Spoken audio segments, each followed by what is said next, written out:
The Red Hand Commando, also known as the RHC, was a small Loyalist paramilitary group created in Northern Ireland during the time period of the Irish Troubles.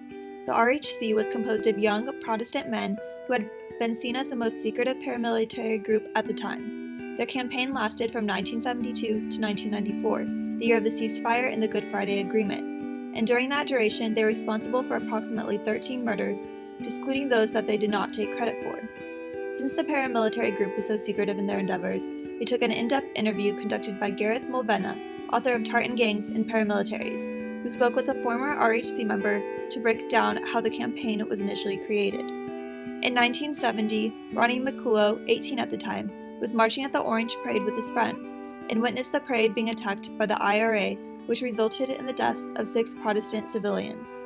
This tragedy led to the Red Hand Commando's first meeting being held at the young man's mother's house in Belfast on June 27, 1970.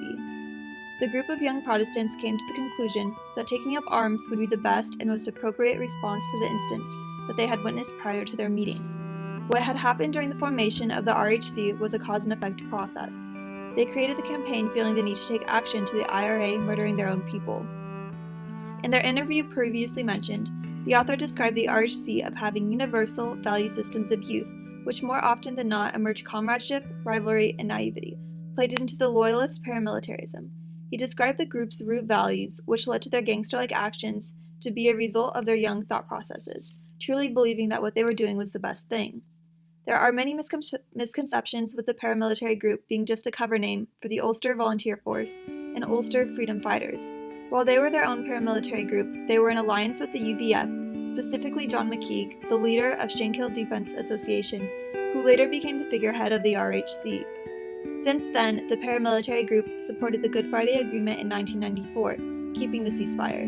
In 2007, they officially declared the end of the campaign in an official statement that also mentioned, "We reaffirm the legitimacy of our tactical response to violent nationalism, yet reiterate the sincere expression of abject and true remorse to all innocent victims of the conflict." They still remain on the list of one of the United Kingdom's proscribed terrorist groups.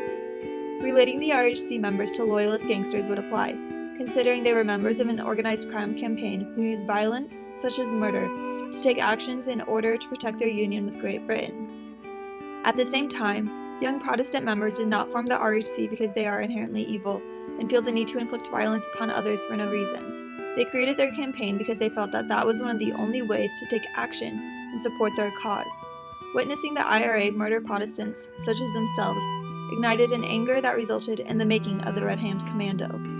The former RHC member mentioned that his loyalty was to the RHC values of retaining the British identity for Protestants in Northern Ireland, but he also emphasized that by stating that loyalty to one's family and one's community was just as important a tenet of loyalism as loyalty to your country. So back to our question, are Loyalists gangsters? Essentially, yes. Loyalists could technically be and are gangsters because they are part of organizations that use violence and conduct criminal activities in order to protect their union with Great Britain. We now have a short clip from the Irish Times from 2016 showing the effects that these attacks can have on the community, while also showing how Loyalists are portrayed in the media.